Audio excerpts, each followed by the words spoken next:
자, 이번 시간 합계 시간 가치로 들어가도록 하겠습니다. 자, 300페이지로 가서 합계 시간 가치인데요. 여기도 별표를 한 3개 정도 쳐놓으시기 바랍니다. 아주 문제 빈도가 높은데요. 앞쪽에서 얘기했지만 우리가 어떻습니까?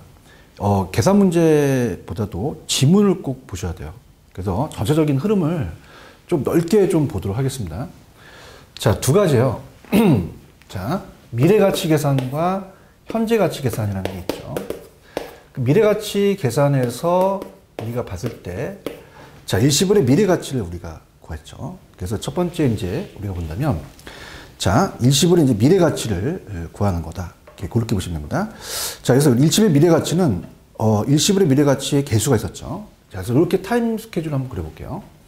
자, 앞쪽에서 100만 원이라는 자체가 우리가 일시불이었습니다.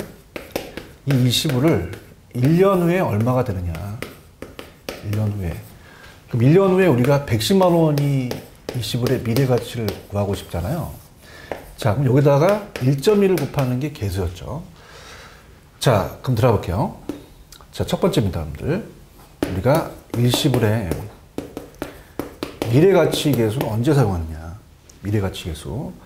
그래서 미래가치 계수는 줄여서 내가라고 하잖아요. 자, 그럼 우리가 순식까지 이제 같이 볼게요. 자, 일시불의 미래가치가 110만 원이었습니다. 자, 이걸 구하는 거는 일시불이라는 100만 원이 들어가겠고요. 여기다가 곱하는 게 일시불의 내가 계수가 되죠. 그래서 여기가 일시불의 내가 계수가 됩니다. 자, 이거 어떻게 구했죠? 우리가 1 플러스 R의 n승이라고 했죠. 자, 근데 이거랑 역수관계가 있었어요.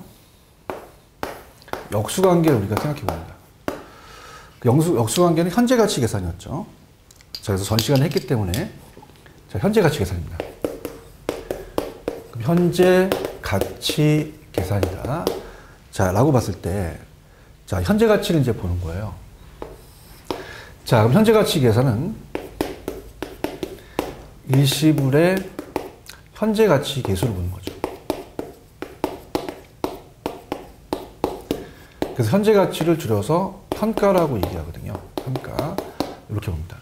그러면, 자, 앞쪽에서 얘기했지만, 우리가 110만 원의 미래에 대한 일시불을 현재로 가져오는 요게 궁금한 거죠. 100만 원. 그러면 요거는 어떻게 구했죠? 우리가 이제 요걸 구할 때는 1.1로 나눴잖아요. 그죠? 1.1분의 1을 곱한 거랑 똑같죠. 그래서 요거는 일시불의 현재 가치를 구하는 거죠. 현재 가치. 그래서 현재 가치를 구하는 거다. 자, 그럼 일시불에다가, 자, 어떻습니까? 우리가 일시불에다가 곱하기 일시불의 현가 계수를 이용하는 거죠.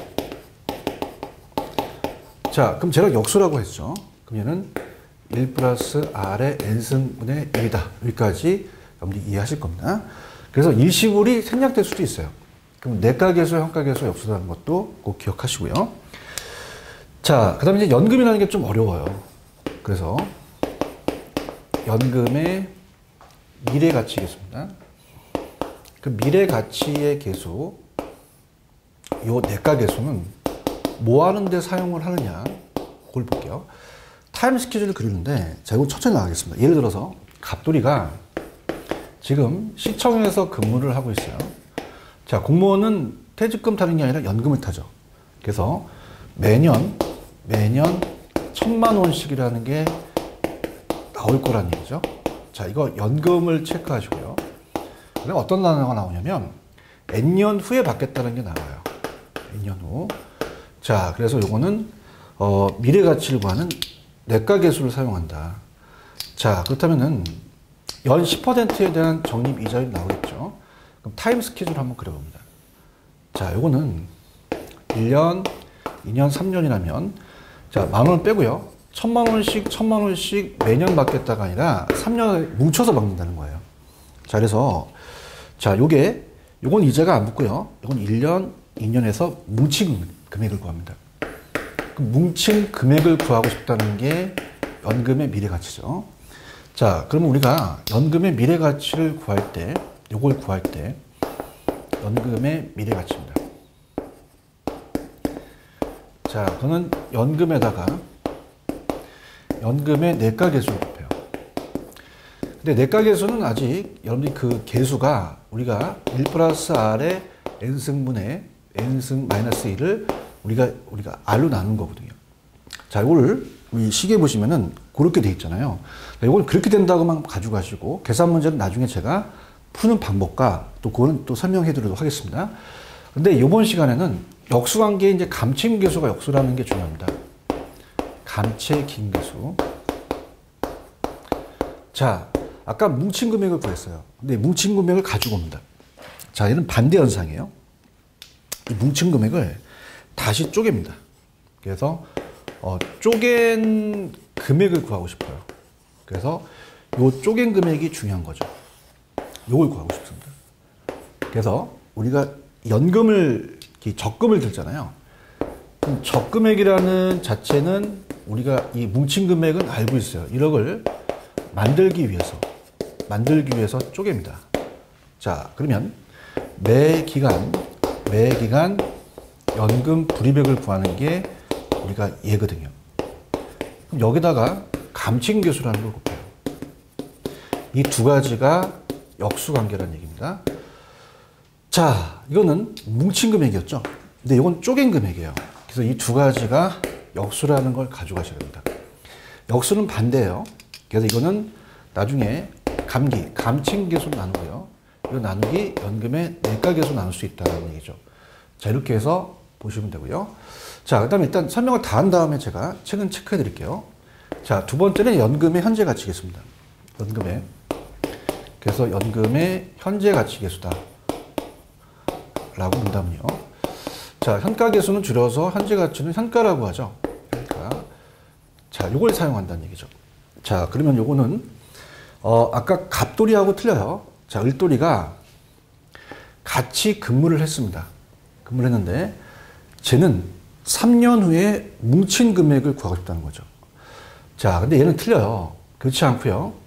현재 치킨 사업을 하셔서 땡겨서 받고 싶습니다. 1년, 2년, 3년을 매년 받는 것도 아니고 3년 후에 뭉쳐서 받는 것도 아니고 현재 뭉친 금액을 구하고 싶다는 겁니다. 이렇게 뭉친 금액. 근데 틀린 거는 쟤는 미래에 뭉쳤고 얘는 현재 뭉친 금액입니다. 뭉친 금액. 이 뭉친 금액이 연금의 현재 가치가 되는 거죠. 자, 얘가 우리가 연금의 미래 가치가 아니라 현재 가치가 됩니다. 현재 가치. 자, 그렇다면은 우리가 연금에다가 곱하기 연금의 현가계수를 곱합니다. 현가계수. 그래서 아까 여기는 요 식의 역수니까 당연히 그냥 간단하게 이제 R이 올라가고, 자, 1 플러스 R의 N승 마이너스 1을 나누는데, 자, 시험 문제는 얘가 시험 문제 한 2번 떴고요. 얘는 출제가 안 됐어요. 아직까지. 그래서 계산 문제는 연금의 내과계수가 나오는데, 연금의 현가계수는, 자, 얘는요, R이 내려가고 1이 앞에 옵니다. 마이너스 1 플러스 R의 마이너스 N승이라고 되어 있고요. 자, 얘는 나왔었는데 요 시그기 말고 푸는 방법을 제가 가르쳐 드릴 거거든요. 나중에 이제 제가 도와드리도록 하고요. 그럼 얘와 역수관계가 저당상수입니다. 저당수가 역수인데요. 저당상수가 가장 출제 빈도는 높아요. 왜냐? 이 저당상수는 상한에 대한 원리금 균등 상한 방식 때 사용되거든요. 자, 그래서 얘는 뭉친 금액을 다시 가지고 옵니다. 쪼개. 그래서 쪼갠 금액이 궁금한 거죠. 쪼갠 금액. 자, 요게 궁금합니다. 그래서 이거는 아까 감침계수랑 목적이 다릅니다. 쟤는 만들기에서 쪼개고요. 얘는 빌렸을 때, 차입했을 때, 빌렸을 때 이걸 갚아나가기 위한 원리금 균등 상한 방식에 원리금 균등 상한액을 구합니다. 균등 상한액. 그러면 요거는 융자액이라는 저 뭉친 금액을 쪼개서 갚아나가는 거죠. 그래서 저당상수라는 걸 이용해요. 저당상수. 그렇기 때문에 얘는 현재 뭉친 금액을 구하고 뭉친 걸 쪼갰거든요. 그래서 얘와 얘는 역수관계일 수밖에 없습니다. 자, 그러면은 보세요. 역수니까 얘는 제가 저상이라는 건 저당상수를 줄임말이고요. 연연은 연금의 현가계수를 줄임말이거든요. 이렇게 나눠주기도 해요. 자, 그래서 그렇게 보시고요. 그 다음에 이제 단어가 중요한데, 단어가, 자, 들어갑니다. 만약에 그냥 일원하면 일시불이에요.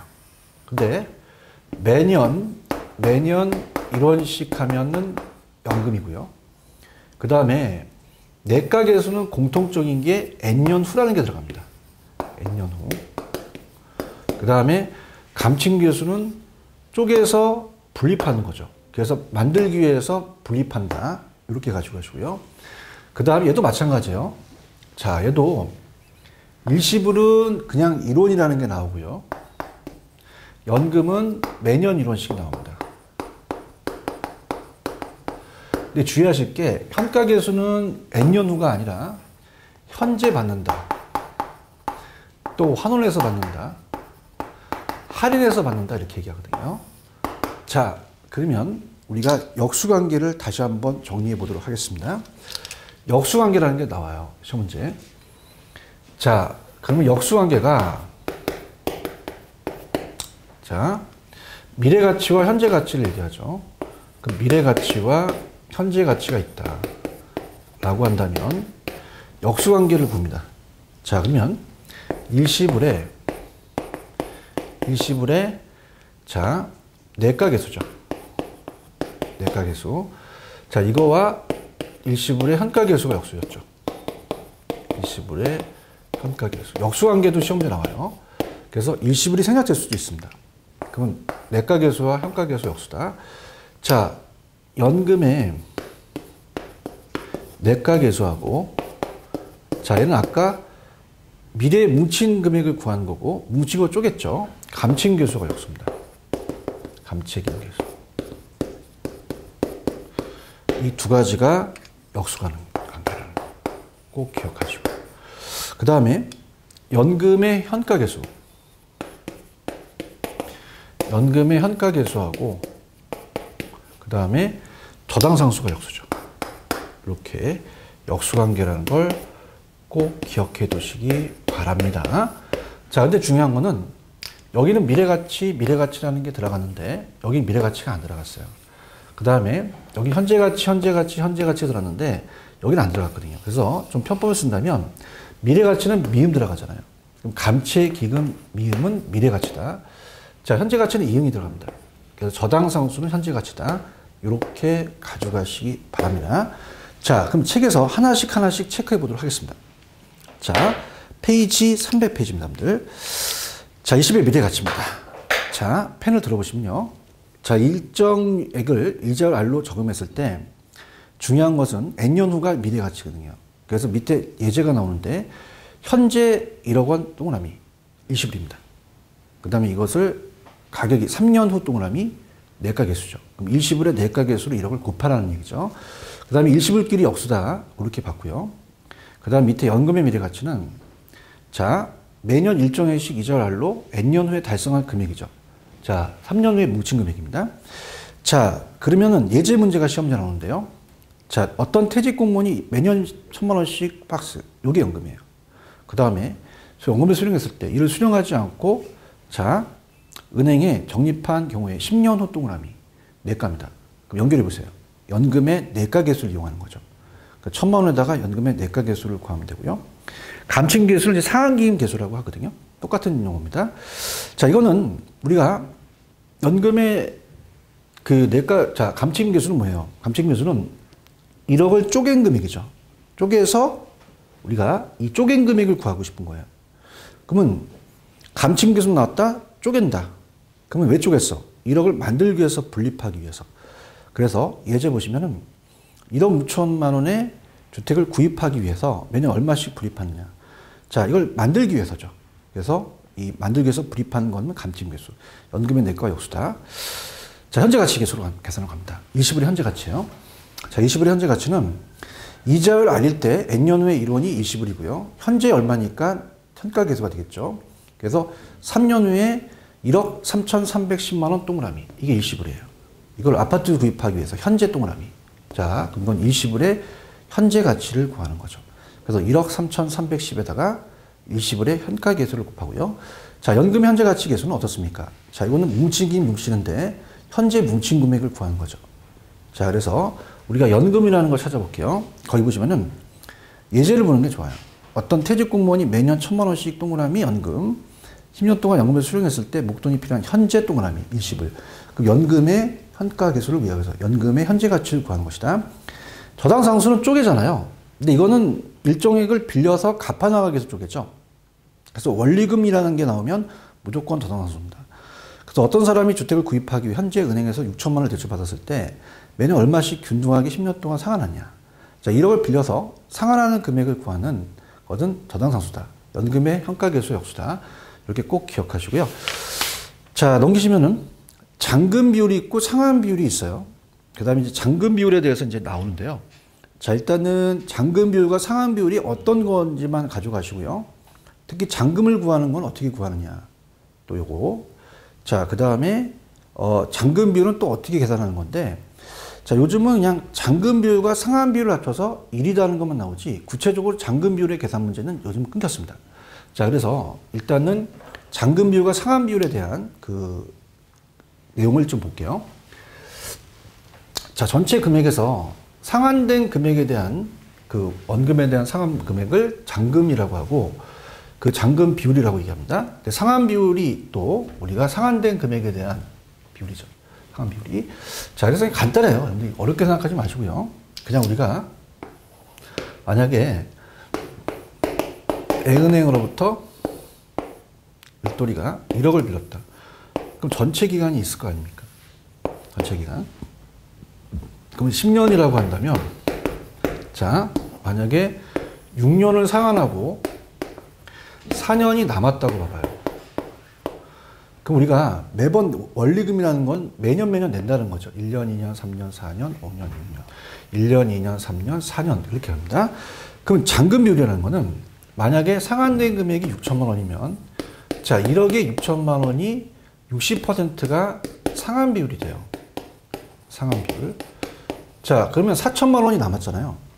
그럼 4천만 원은 1억에 대해서 4천만 원에 대한 건 40%가 되겠죠. 자, 이거는 상환 비율이 아니라 잔금 비율이죠.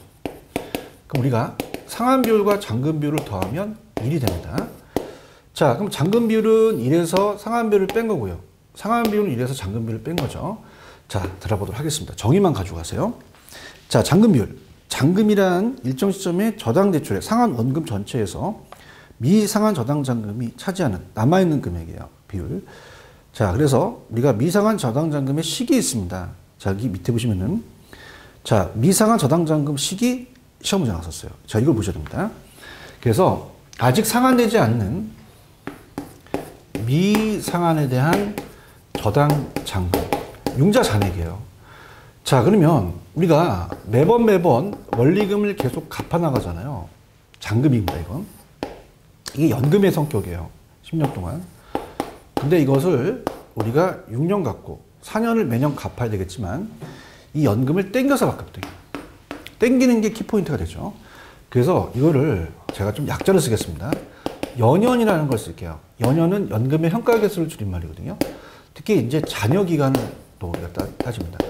그래서 거기 보시면은 거기에 우리가 미상환 저당 잔금이라는 부채 잔금은 연금액이 부채 서비스액의 원리금입니다. 여기다 연금의 현가 계수인데 잔여 기간을 곱한다.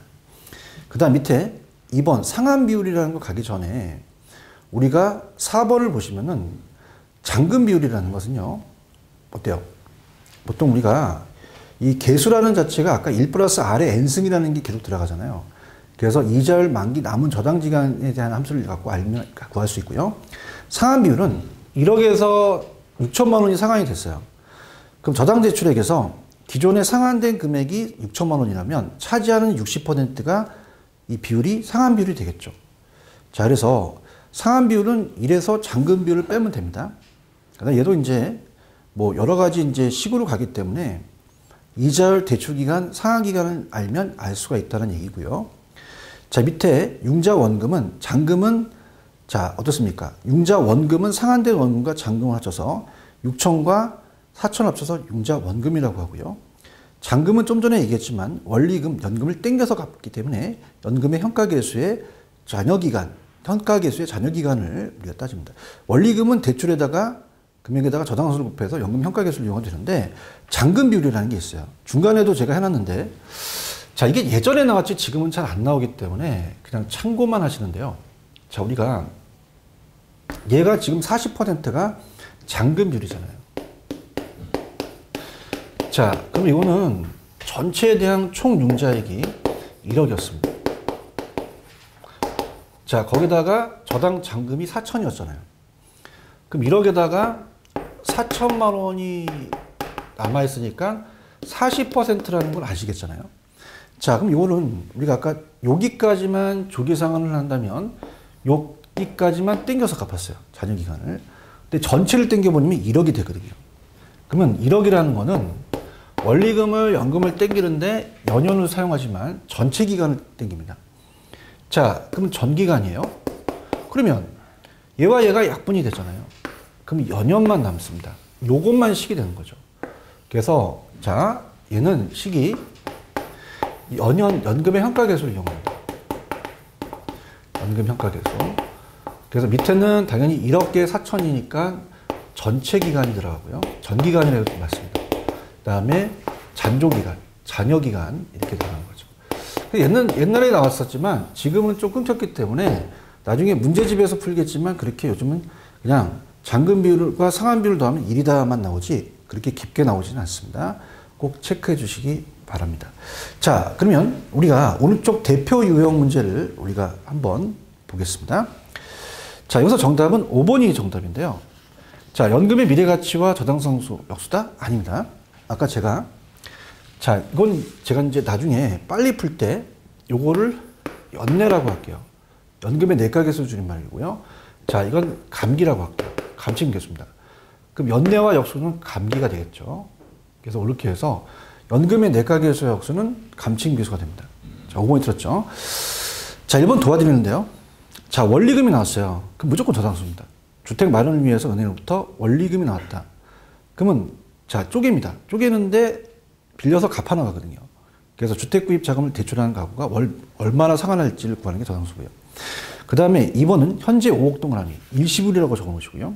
그 다음에 쭉 가다가 10년 후 동그라미 내가계수입니다. 그럼 일시불의 미래가치계수 사용하죠. 그래서 주택이 매년 5% 가격 상승한다고 가정했을 때 일시불의 미래가치를 사용한다. 10년 후에 주택가격 산정한다. 맞습니다. 그다음 3번은 정년퇴직자가 매월 연금 형태는 연금이 들어갔잖아요.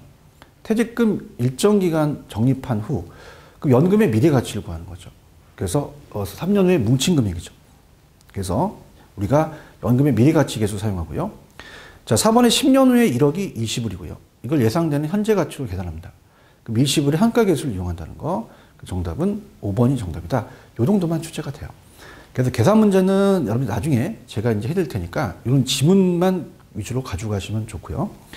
그 다음에 부동산 투자분석기법으로 들어가는데 여기서 부동산 투자분석기법 체계가 할인연구 수지분석법 DCF법이 있고요. 어림세법과 비율분석법은 할인 안 하거든요. 비할인이에요. 자, 그래서 먼저 넘기시면 우리가 이제 예전에 제가 화폐시장 가치 이제 고려하는 게 있고 고려하지 않는 게 있는데요. 화폐시장 가치를 고려한다는 것은 할인연금 수지분석법입니다. 그럼 여기서 딱 들어가실 게 좋은 게 어림셈법을 들어가시는 게 좋아요. 왜냐하면 앞쪽에서 제가 306페이지를 앞쪽 현금 수지에서 연결시켰죠. 자, 그래서 자기는 화폐시장 가치를 고려하지 않습니다. 그래서 고려하지 않는 것들에 대한 것들은 어떠한 것들이 있는지 우리가 보는데, 자, 거기서 이제 어림셈법이에요. 자, 어림셈법은 어리버리죠. 자, 그래서 예를 들어서 앞쪽에서 배웠던 걸 다시 우리가 복습해 본다면요. 1억이 총투자액이에요. 간단하게만 놓고 제가 다음 시간에 승수법과 수익률법을 전체적인 걸 보여드립니다. 자, 총투자액이 있고요. 2천만 원에 대한 우리가 만약에 순영업소득이 있다. 그러면 승수법과 수익률법이라는 게 있어요. 원하는 게 틀리죠. 자, 두 개 다 분수인데요. 승수법과 수익률법이라는 게 역수인데 일단 들어가 볼게요. 자, 알고 싶은 게 올라갑니다. 그래서 자, 얘는 투자액이 중요한 거고요. 소득이 내려가거든요. 자, 그래서 투자액이 만약에 1억이다. 그럼 1억이 2천만 원에 대해서 몇 배냐라는 거죠. 자, 그래서 이거는 몇 배냐가 중요합니다. 몇 배냐. 당연히 5배죠. 자, 이거를 우리가 순영업소득 승수라 그래요. 이게 제일 잘 뜹니다. 5라는 게. 그럼 이게 바로 자본회수 기간이거든요. 자본회수 기간은 짧아야 되잖아요. 그래서 이 기간이 짧은 게 좋습니다. 그래서 이제 제가 순소득 승수가 가장 중요해요. 자본회수 기간. 자, 그래서 그렇게 보시고요. 그 다음에 이제 얘는 역수예요. 수익률법은 얘의 반대입니다. 몇 배냐가 아니라 몇 퍼센트가 중요한 거죠. 그럼 몇 퍼센트냐로 따지는 것은 수익률법이거든요. 그럼 2천만 원이 올라갑니다. 그럼 2천만 원이 1억에 대해서 몇 퍼센트냐? 20%가 되겠죠. 자, 그러면 얘와 얘가 역수예요. 그럼 20%씩 계속 5년이면 100%를 환원한다는 거거든요. 자, 그래서 얘는 어림세법은 화폐의 시장 가치를 고려하지 않습니다. 자, 지금 5년 걸린다는 건데 1년, 2년, 5년까지 2천만 원이 얘 똑같다는 거죠. 지금 2천과 5년 후에 2천 다르잖아요. 그 다음에 단순하게 2천이라는 금액이 한 해 소득과 따지고 처분금을 따지 않았다는 거죠. 그러니까 어림세법은 대충 가자는 겁니다. 자, 그럼 기본 것만 가지고 갈게요. 우리가 어림세법은 경험세법 주목구구시법이에요. 그래서 기간 중에 발생한 한 해의 소득. 2천만 원이면 2천만 원씩 계속 동일하다는 얘기죠.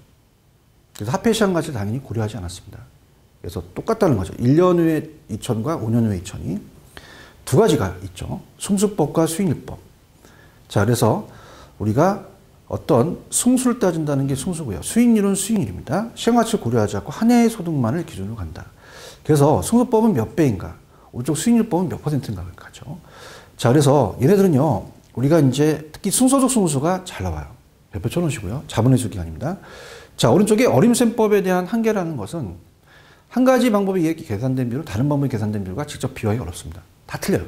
그 다음에 어림셈법으로 우선순위를 결정할 때는 그 순위상 변동이 있었을 때 미래 현금 수지를 할인하지 않았다라는 게 단점이 되겠죠. 자, 그래서 제가 미리 말씀드렸지만 그 다음 페이지가 중요하잖아요. 그 다음 페이지에 역수관계인 게 참 중요하죠. 그래서 이 역수관계만 좀 하고 이제 비율 할인 현금 수지 분석법을 들어갈 건데 들어갈게요. 자, 어림셈법은 화폐 시장 가치를 고려하지 않습니다. 자, 그래서 어림셈법이에요. 자, 그래서 어림셈법은 미리 예전에 들어갔기 때문에 좀 수월해졌죠. 승수법은 몇 배인가죠? 그래서 우리가 조순전후로 암기하세요. 조순전후. 자, 이건 총입니다. 총소득 승수죠. 총소득 승수라는 게 적혀져 있을 거고요. 자, 수는 순영업이에요. 영업이 생략될 수도 있습니다. 순영업, 소득 승수. 그 다음 여기는 세전이죠. 세전, 현금, 수지도 맞고 흐름도 맞습니다. 승수. 그 다음 얘가 세후, 현금, 수지 승수입니다. 자, 그러면은 앞쪽에서 제가 조순까지는 총투자가 되고 전후는 지분투자가 된다 그랬어요. 미리 얘기했죠. 자, 그래서 얘는 총순전후, 조순전후. 자, 그럼 어떻습니까? 우리가 여기까지는 총투자액. 투자액은 그냥 제가 이렇게 하겠습니다. 총투자액이 올라가고요. 자, 그 다음에 여기는 지분투자가 올라간다고 제가 말씀드렸죠. 여기도 지분투자액 이렇게 합니다. 자, 그러면서 앞에 걸 물어봐요. 자, 얘는 조소득이 내려가고요. 얘는 순소득이 내려갑니다. 자, 순소득. 자, 이거 앞자만 딸게요. 세전 현금 수지. 요거는 세후 현금 수지가 내려간다는 거죠. 자, 특히 이제 얘가 자본회수 기간이니까 얘 위주로 좀 공부해 보시고요. 역수관계입니다. 역수. 자, 총소득 승수와 역수는 제가 다음 시간에 총자산회수 비율 분석법에 말씀을 드리고요. 자, 순종으로 암기하시면 순총. 얘가 종합자본환원율이에요. 자, 종합자본환원율은 재와 역수입니다. 그럼 어떻게 됩니까? 순소득이 올라가고요. 총투자액이 내려간다는 거. 그 다음에 전지라고 하는 게 없어요. 전지. 근데 배당한다는 건 세전이거든요. 그래서 지분 배당률은 지분 환원율이라고 나온 적도 있고, 쟤를 뒤집어 놓으니까 세전현금 수지가 올라가고, 그 다음에 지분 투자로 나옵니다. 이렇게. 그 다음에 마지막 세후 수익률이죠. 세후 수익률. 자, 그럼 세후 수익률은 자, 어떻습니까? 요거는 세후가 올라가고 현금 수지가 올라가고 지분 투자로 나온다. 자, 얘가 세후니까 세후죠. 근데 여기서 중요한 거는 처음 하셨을 때 승수법만 여기 조금 암기를 하세요. 조선까지는 총투자액. 자, 나머지는 지분 투자액. 자, 물어본 걸로 나눠준다. 근데 수익률은 약간 어렵습니다. 그래서 순종으로 암기하시면서 순소득 순수와 종합자본 역수고요. 세전현금 순수와 지분 배당. 배당이 세전이거든요. 세후니까 쉽죠. 세후현금 순수와 세후 수익인데 처음 하시기에는 암기하기가 어렵습니다. 그래서 순수법부터 그냥 암기를 해놓으시고 자, 그 다음에 얘는 합계시장 가치를 고려하지 않거든요. 그래서 다음 시간은 밑에 가시면 할인현금 수지 분석법으로 가겠습니다. 왜냐하면 자, 요걸 이제 끝내고 아까 제가 총자산 회전율은 뒤에서 나오는 비율 분석이거든요. 자, 비율 분석도 합계시장 가치를 고려하지 않는데요. 자, 할인연금 수지 분석법을 한다는 거는 어림셈법과 좀 비교하기 위한 거죠. 자, 그럼 좀 쉬었다가 할인연금 수지 분석법 들어가도록 하겠습니다.